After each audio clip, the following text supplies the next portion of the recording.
I've got a whole bunch of slides and very little time, so I'm going to blitz through them and hopefully you'll get some value. Hopefully you'll have some time for questions at the end. So really quickly, the mandatory slide. My name is Haroon. Thinkst is a small South African-based company. Essentially, we do applied research, we build some stuff, and for a few clients, we act as trusted advisors.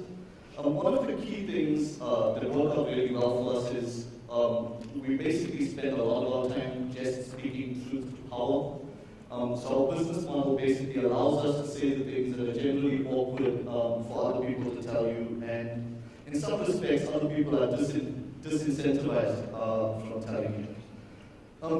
If we're going to start this, I guess one of the first questions that come up is, do we need another Snowden talk? Okay, at this point, everyone's heard of him. He's dominated the news. Everyone's taken some lessons from him. Okay, some of the lessons are super quick and super easy to grasp. You can see even right at the get-go, offense seems to win over defense in the game that we've chosen to play. For everything you hear about how awesome the NSA was, Snowden basically stole their stuff and got on a plane.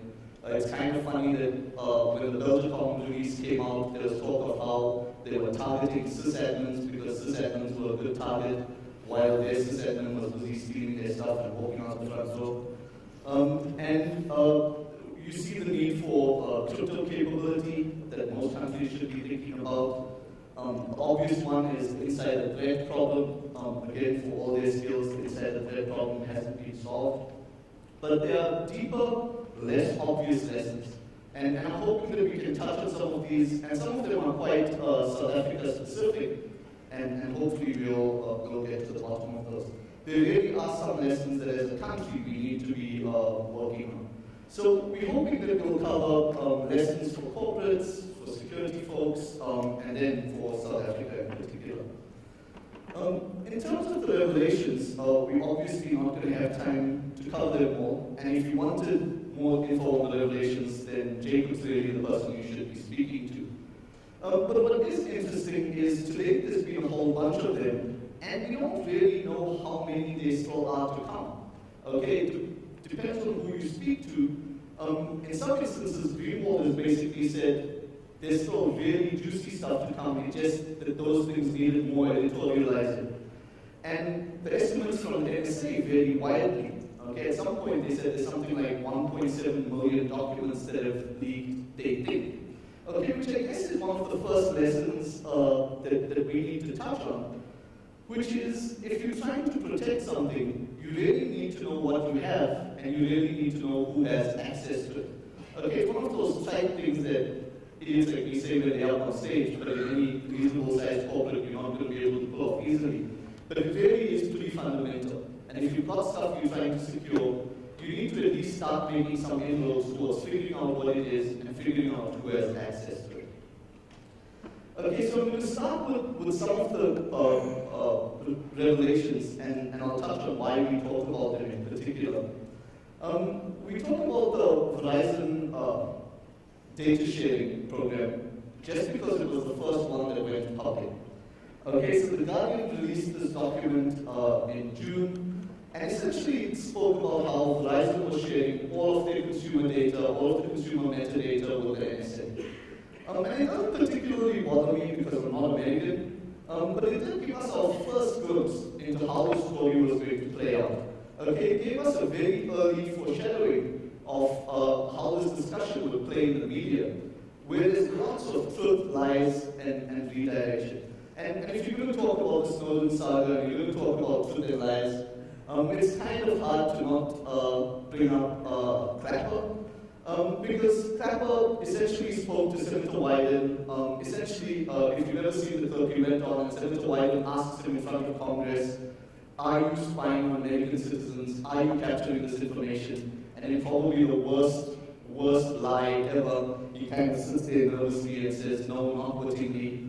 And then he later goes on to change his story and says, look, I thought long and hard about it. At some point he made a really cool statement about it being the least untrue thing he could have said at the time.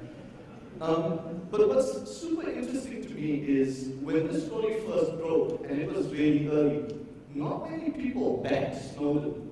Okay, there were lots of questions on whether Snowden was honest, whether the Guardian got it right, and even today you'll find the discussion very quickly devolves. Like a new release comes out, and the first thing people say is, but how do we know we can trust him? Greenwald says something, and we go, how do we know he's honest? And it's kind of funny for me because with everything that's happened so far, Snowden's never lied to me once, okay? And Greenwald's never lied to me once. What we have seen are massive lies coming out of the establishment. But it's interesting that we default to trusting the environment because that's what we institutionalize to do. Okay, so the next release that came out was actually the prison program. Okay, it was where we started seeing that for all their money, the NSA really don't have PowerPoint skills.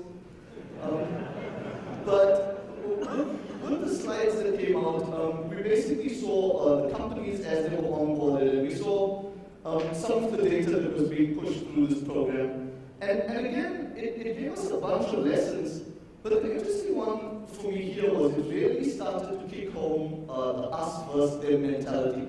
Okay, although lots of us kind of knew it for a while, seeing these slides, we really started to get the sense of how much we as non-Americans mattered in the grand scheme of things. Okay, and the short version is we just don't. You start to see how dangerous storing all of our stuff in the cloud is, especially if it's reasonably sensitive stuff. And none of this is particularly new, right? We did a talk in 2009 on attacking a whole bunch of cloud services at Black Hat, and we called it clouding the cloud. And I went back and grabbed one of some of the slides from that talk, and you can see one of the things we were raising was that essentially you could get your data court-ordered and not be told that your data was being court-ordered. And we said this would probably be a problem. And what's also interesting is we touched on the fact that everyone would say, but it's about crypto as a solution. And what we were actually saying was, even if your service provider is saying there's cryptography involved, it really doesn't matter unless you know how that's being used. For those of you who don't know, there's Robert Morris Sr., chief scientist of the NSA at some point. And it's kind of cool because we saw him give a talk at some point and he said, if you think crypto will solve your problem, you don't understand your problem, or you don't understand crypto. But he was talking about something else completely. So the next leak that I want to touch on really quickly was released around mid-June, and it was talking about the G20 summit. So the Guardian led with this piece on GCHQ essentially boasting about their achievements with the G20 summit. And it's kind of interesting because they showed a whole bunch of capability at the time. So they were snooping on people's Blackberries and they were snooping on smartphones. But what was super interesting was how they did this. Because they did lots of cool things to basically spy on everyone who was at that summit. And some of it was kind of funny. They set up fake internet cafes around the G20 district. So you have all these politicians going and using the fake cafes and giving them their credentials. But other than their technique, the thing that was most interesting for me was that this G20 stuff was not to track down Al-Qaeda. Okay? This had nothing to do with terrorism. They were basically feeding this information in real time back to analysts to help with their negotiation at the G20. Okay? And what should be of particular interest to us is that at that summit, South Africa and Turkey were specifically guys that were targeted because we apparently mattered at that point. And of course, what's interesting in particular about this is 2013 kind of started with the US raising the flag on China attacking them. Okay, we did an article, we did an editorial piece on the myth of the Chinese boogeyman, which was basically saying, hey, listen, China's doing bad stuff, but let's be honest, all you guys are doing bad stuff. Don't ask us little guys to choose sides. And what you really see coming out of this is a strong sense of exceptionalism. Okay, it's all okay when we do it, but when anyone else does it, you try to murder. Okay, and to kick that off, early last year, Mandiant released a report which basically said, oh my God, China is hacking all the things. And they said, you can ask the State Department, and the State Department said, China is hacking all the things, look, there's a mandated report. Okay, and it was beautifully circular, and the logic was really hard to disprove. Okay, but what's interesting to note with that whole China is hacking us mandated report thing is something that I touched on earlier. Today, post-Snowden revelations, everyone easily turns around and says, hey, everyone's doing it.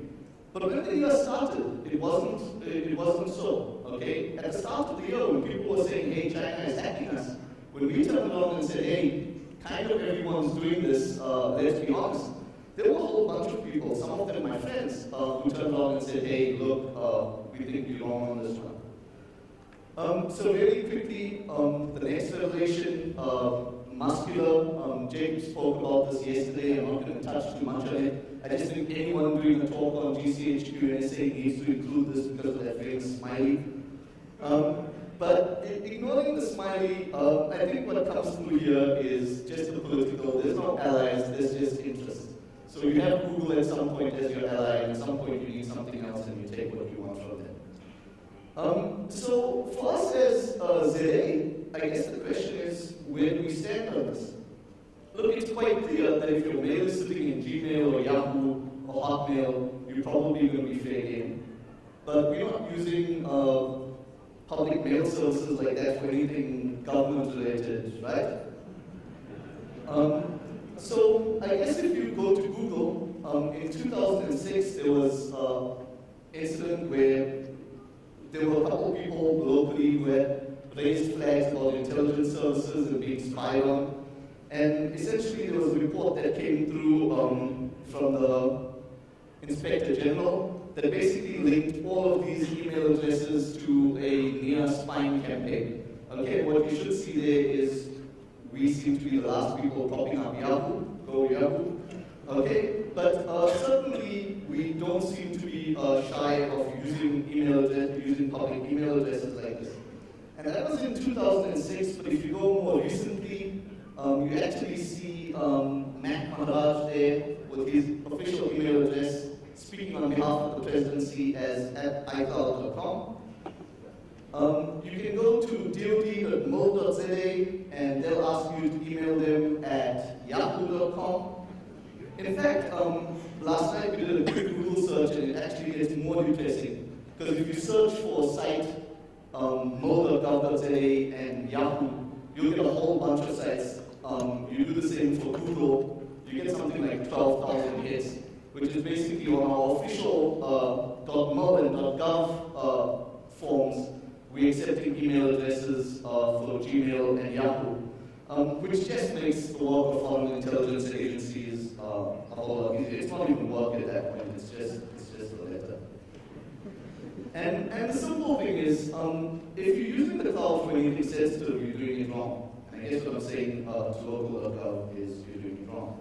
And this sounds horrible, but a few years ago I spoke at ITWeb and I had this quote from Admiral Stockdale that essentially says you shouldn't confuse the faith that you'll prevail in the end with the true reality of your situation right now. And it's a mistake that we constantly make, where we want to be hopeful, and so it stops us from being honest about where we are right now. And what I'm saying is where we are right now is in deep, deep trouble. Okay, and as a South African, you might say, but hold on, we're not really targeted, right? If you ignore the fact that actually the plan seems to be target everything you can, if you go through the Snowden leaks, you'll see all of these countries were targeted. Brazil, Spain, Mexico, Asia. Belgicom just happened to be running possibly data that was of interest to them, and they were targeted. I'm going to skip through a whole bunch of stuff, so we know they're hoovering up 5 billion cell phone records a day, which is a particularly cool NSA thing in terms of code traveler. If you're listening and check it out, it's cool. Subverting standards, Jacob spoke about. Parallel construction is just to destroy that little piece of you. If you grew up watching American TV and you really feel we won't go into that house without a warrant, we can't use that. Parallel construction basically is you get the data one way and make up the story so you can say you got it another. Interdiction and implants is what Jacob was speaking about, what Charlie spoke about. You buy your Cisco and it first goes to these guys who give you a little bonus. And so the question there is, what are we saying? don't use the cloud, don't use US software. Like, let's be honest, in South Africa, we don't have a shot. If those are the two options on the table, we might as well give up right now. And the problem with that is, as a country, as a nation, we're almost completely consumers. We're deeply, deeply dependent on foreign skills for this stuff. And at a point, I think we're so dependent that we kind of ignore this sort of stuff because the truth is so ugly. And as a quick measure of how dependent we are, I'm going to take a quick slide through this. You'll remember this is the prison slide, and one of the things you should notice is, for a change, Microsoft really led Google, Apple, and all the rest. Like, they were the first guys to get on board with the prison program. And in part, Microsoft has deep roots with them, right? Like, you'll see, these are some of the recent Greenwald stuff. You see that's what they're talking about here is SkyDrive coming on, much more timely collection response. And what you see here is Skype, while it's under Microsoft, the SSO expects to receive buddy lists, credit card information, seat call data records, account information. And there's a particularly cool thing I liked up here, where they talk about, in Syria, getting all of the regime and anti-regime people's Skype records. For the record, that's Syria, right? You're either regime or you're anti-regime. Then they talk about, we were missing some Skype stuff, but don't worry, we worked with Microsoft, we've got it. And then they say, Outlook.com went and put pesky SSL on, which kind of took us out. But don't worry, we worked with Microsoft, we all good again. Even though there's SSL, we've still got the stuff, don't worry about it. So it's quite clear Microsoft is deeply entrenched with the stuff, and it's also quite clear that Microsoft doesn't have our best interests at heart. And what's interesting is last year we formed the National Cybersecurity Advisory Board, and one of the 7 members on it actually works for Microsoft. Okay, and again, it's just questionable of how that information, how that stuff's going to work out for you. And it's not just Microsoft, right? As a country, we're deeply, deeply dependent on Silicon Valley. And the question then becomes, is there some way to break it? Now, if you start the topic of can we build our own Silicon Valley, you'll find out that we're not the first guys to have that thought. Almost everyone has at some point. Even Vietnam down there has a can Vietnam be the next Silicon Valley. Okay, and there's as many people talking about how they want to build their own Silicon Valley as there are people talking about why you can't build your own Silicon Valley. Okay, and people, this sort of stuff is perfect for Harvard Business Review. There's lots of articles on why you can't get it right. Okay, there's lots of reasons, like this article was because of the people, and other people will tell you it's because of the VCs, and it's because of the location. And I've got my own theory on this, and it's that one of the reasons nobody gets it right is because we kind of ignore Silicon Valley's true roots. Okay, Steve Blank did this really nice presentation, which you should check out, called The Secret History of Silicon Valley. And he basically says that when all of us try to remember Silicon Valley, we kind of seem to ignore that first bit, okay? And that if you actually look at what happened during that first bit, he says Silicon Valley started off being Radar Valley during the World War. And he then talks about how this whole thing went down. And essentially during World War II, the US started leaning on their academics to work on radar. And through Harvard University, so Harvard University ran this program, and it was then led by a guy called Fred Terman. And Fred Terman was actually the provost of Stanford, but he was working with Harvard to make this stuff happen. And he basically built Microwave Valley. So Harvard did all of this stuff, and essentially Terman saw that all these guys were getting all this money from government subsidies, and Stanford wasn't. Okay, and he decided to fix that. And so he set a whole bunch of things in motion. He created the AEL, and he basically worked tirelessly to promote Stanford. So he creates all of these programs so that Stanford becomes a full partner, essentially in the war effort. And at the same time that he's doing this, Will Shockley, who goes on to form Shockley Semiconductor, also an ex-military man, starts creating tools and starts creating organizations to aid in the war effort. Okay, and both these guys essentially birthed Silicon Valley. Around the same time in 1956, Lockheed Martin enters the picture as they come to the valley. I saw a headline the other day that basically said Lockheed Martin is still the third largest employer in Silicon Valley. I'm not sure if that's true or not. But essentially what's clear is in the early days of the valley worked with military funding, the military essentially getting the tools they needed, and the tools they needed being supported by the military complex. Okay, in Steve Blank's talk, he basically says after a while this changed, and you then started seeing private capital and venture capital playing the same role. What's interesting is this model hasn't completely gone away. If you go online, you should be able to go to the webpage of InQtel. Okay, InQtel is a venture capital firm in the States, but it's a really interesting venture capital firm. It's essentially the VC arm of the CIA. Okay, this is not hidden data. And what's interesting about the way they work is InQtel essentially exists, in their words, to bridge the gap between the technology needs of the USIC and emerging commercial innovation. Okay, and what they make clear is the sole purpose is delivering cutting-edge technologies to the IC. So this VC firm essentially exists to look at technology needs that the intelligence community has, and then go fund companies to build them. Okay, and if you look through their portfolio, you'll see a whole bunch of companies that they've sponsored. And if you look a little closer, you should start to see names that you recognize. If you work in InfoSec today, you'll find FireEye, you'll find Tenable, you'll find Veracode, VetSeal, Palantir, ArcSight. All of these guys were born through InQtel and born through the intelligence community's needs. Okay, I'm not saying that's a bad thing. I'm saying it's a thing. I'm essentially saying it's a winning strategy. Okay, what you need to do is use military funding to fund these nascent startups. You prime the pump, you give them money, you give them early customers, and essentially you get the technology you need. Other countries are adopting this. So France published its national cybersecurity strategy. Most people publish their strategy. Their strategy actually reads, it's kind of interesting. It says, look, this whole cyber thing is dominated by people outside of France. For information system security, the situation is neither desirable nor tenable. Okay, they basically say, look, we've got some skills, but these skills never get the chance to rise. And essentially, they make it part of their published strategy to say, well, what we're going to do is start using government money to prop up those local guys, because as a country, we need those skills in the country. So I guess the question there is, how are we doing in South Africa with that sort of stuff? And I guess by now you can tell that I'm going to say we're not even close.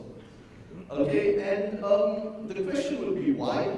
We do have some bodies that exist to fund research. We've got CSIR, we've got Department of Science and Technology. And the simple thing here is you have an existence proof. Okay, if you go and look at any academic paper coming out of the US that's doing good work on memory corruption attacks that Charlie mentioned, or defenses, you're likely to find at the bottom of the paper, funded by DARPA grant XYZ, or funded by US DOD XYZ. So with all their skills, the US still sees the benefit in funding these academics to work on interesting problems that they have. You can look at the papers that we are pushing out as a country, or go sit at a local ISA meeting, and I'm willing to bet you're not going to find anything similar.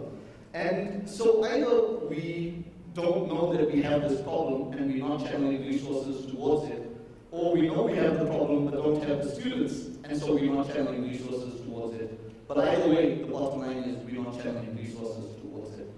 And a bigger criticism that I'll have here quickly is, even our local universities are almost pushing out students that are aimed at being technology consumers. We're just not doing it the same way. Okay, although it's probably the worst from a security point of view ever, WU-FTP probably had every memory corruption bug known to man at some point in its life. But it was technology that the students of Washington University were building and putting out there. Even something as simple as an FTP server, you don't see coming out of ZA universities. It's like we kind of build this pipeline, go through, do your thesis, get on with it, take your diploma and go home. And at the same time, although Charlie mentioned that CFT is being killed, CFT was really novel. And CFT basically said, hey, let's take this pot of money and let's give it to people who otherwise wouldn't qualify, or otherwise wouldn't know how to do this stuff. And they got really good results from it, right? All of Charlie and Chris's work on the car, they probably wouldn't have done if they were paying for those cars themselves. And so what we're going to quickly get to is, but we're South Africa, we're not the USA, and we don't have this much money to throw around. And it's true, we're not going to have as much money as the US to throw around, but we still throw quite a lot of money around. The Auditor General reported that 102 billion rands was wasted on consultants at some point. Okay, and if you go through those stats, you see something like transport spending 2 billion, Department of Corrections spending 2 billion, health spending 416 million. These are insane amounts of money thrown on IT projects that at this point I can relatively safely tell you were probably ASPX projects built on IE6 to give you fairly simple services. The Free State made headlines last year after spending 140 million rands on their website. That's a fair bit of money. There was a correction at some point where the guys came out and said it's not 140 million, it's just 40 million. Someone needs to tell them that's also not okay. And what's interesting is, I'm not asking that the government start giving out charity here. Okay, this stuff builds a virtuous cycle. ArcSight sold for 1.5 billion after being propped up initially by Inquitel. Palanta is currently valued at something like 8 billion. Okay, because it's a genuine way to bootstrap this whole thing. And I guess the question then that you have to come to is it realistic? Like, as South Africa, do we have the skills to make this happen? And the honest answer is, right now, we probably don't. Okay, because there is a set of skills that we need that we currently don't have in large supply. And the simple thing just was Steve Ballmer saying it, and it was actually supposed to be the famous Ballmer video.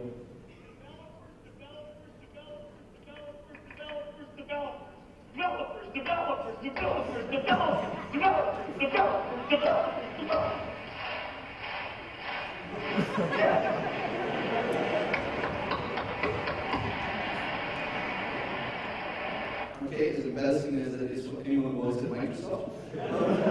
The honest thing is, we do need developers. Okay, we need developers working on real stuff, which we currently don't have.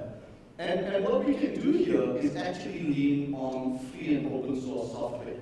Okay, and what free and open source software will allow us to do is to pool resources with other people who are in our position. Okay, South Africa is not the only guys dependent on Silicon Valley with no way out. And free open source software gives us a leg up here. And I want to ignore the latter of is open source more secure than closed source, because that's a stupid discussion and it's a stupid argument. It depends on which pieces of software you're comparing. Okay, you want to compare random closed source with the SSH project, open source is going to win. And you want to compare Bob's open source FTP server with IIS as it stands today, and closed source is going to win. So that's not a discussion worth having. What I'm interested in is software that holds you hostage. Okay, and right now that's kind of where we are. Richard Stallman wrote this piece at some point on software sovereignty for governments. And he essentially says the state needs to insist on free software for its own computing needs. Okay, and I think he coined the phrase software sovereignty at that point. And he says everyone deserves control of their computing, but the state has a responsibility to make sure that they control the software that they're using. Most government activities depend on computing. Its control over those activities depend on its control over that computing. Losing this control in an agency whose mission is critical undermines national security. Okay, and for lots of this stuff, in fact, in lots of these leaks, you start to see the truth in lots of what the open source advocates have been saying for a while. And almost the natural reaction to this is, hey, I tried Linux once, it was hard, I'm not sure what you're asking me to do. And the truth is, it's not quite like that anymore, right? You can hardly tell the difference. You take a brand new user and put him in front of a new OS 10 machine or a new Ubuntu install, he probably will have a tough time figuring out which is completely free and open source and which one isn't. If you're on the internet today, if you're using Google or Amazon services, you're already depending on open source. Everyone's comfortable using Firefox. Chrome has its underpinnings in open source with actually originally the KDE project and WebKit. If you're watching videos online, you're probably using VLC, okay, and that's open source software. When Apple wanted a stable operating system, they went and took FreeBSD and built on top of it. When Google needed a phone operating system, they took Linux and built Android on top of it. Okay, so we passed the time when an open source solution is really not tenable. These days, you can really drop it in and almost not notice the difference. And Jacob mentioned yesterday in passing, like, we are Ubuntu. Like, Ubuntu Shuttleworth came from South Africa. And if we can't capitalize on that, it's kind of silly. So you see, Brazil are really not in a position to go build their own operating system. But they can make a fork and start using Linux. Okay, they get to stand on the shoulders of all the work that's already been done. And South Africa is not building a viable competitor to Skype anytime in the near future. But what we can do is go and patron a project like Jitsi, which gives you built-in encryption, it's open source, and essentially we just pay other developers to work on it for now. You can go and throw money at the GR Security and PAX project to really get cutting-edge security that's led the closed source world for many years. In the short term, it means we have options. In the medium term, it means we're building skills. And in the long term, maybe we go down that road towards building our own mini-valley. So to summarize quickly, the leaks have made it clear that no matter how much we try, we're not in that inner circle. Okay, I wrote a piece a little while back up on Medium that basically said why these leaks hurt us so much as non-Americans. And the simple truth of it is, at some point, George Bush went public and said, either you're with us or against us. And one of the things that come through with these leaks is it doesn't matter how we chose, okay? They treated us like we're against them anyway. And if you go through all of those leaks, one of the things you'll notice is how often you see the 5i tag down there, which essentially is the spine ring between Australia, Canada, New Zealand, the UK, and the US. And if you're not part of it, you're just not. As South Africans, we can't continue with this weird strain of Stockholm syndrome. Like, I've seen lots of South Africans who look at this whole thing and feel sorry for the NSA because their guy leaked all of their secrets. Like, what? Seriously? You need to be careful whose advice you take, so I really need to cut it. I was going to pick on our cyber advisory board here. They're going to get a buy. Essentially, I'm complaining about the board breakdown. We've got a board of 7 people and almost no technical practitioners on it. Yeah, essentially I'm saying you need to judge the guys on your board. You need to judge the people who you're getting advice from. In 2006 at ITWeb, Charlotte and I were up on stage, and one of our last slides essentially said you need to measure your experts on yesterday's news. Essentially saying that the guys who you're trusting to give you advice should have been able to tell you the stuff that you see in the headlines today. And if your experts weren't telling you this sort of stuff, then you really need to question your experts. So in summary, in conclusion, for companies, actually all of this stuff has raised hacking in the public awareness. You're going to see more hacks coming. We had a pass until now, and stuff's just going to get real. For governments, the divide is growing. We all keep talking about the NSA like they're the only guys spying on us. The US actually dedicates a lot of effort to it. DIA has nearly 17,000 people. There's the National Geospatial Agency with 16,000 people. Essentially, they have spy satellites browsing the planet. There's NRO, which actually should have been the first guys everyone's worried about. You don't have to say much about NRO except their logo, which you have there. Nothing is beyond our reach. Octopus grabbing the world. Marcus Rand said the US is treating cyberspace like one of its colonies. We're currently on a trajectory that's set to be independent forever, and we don't have to be. We just have to start taking steps to fix that now. And I think Jeremy is about to come on stage. I'm not sure if you have time. Haroon, thank you very much indeed.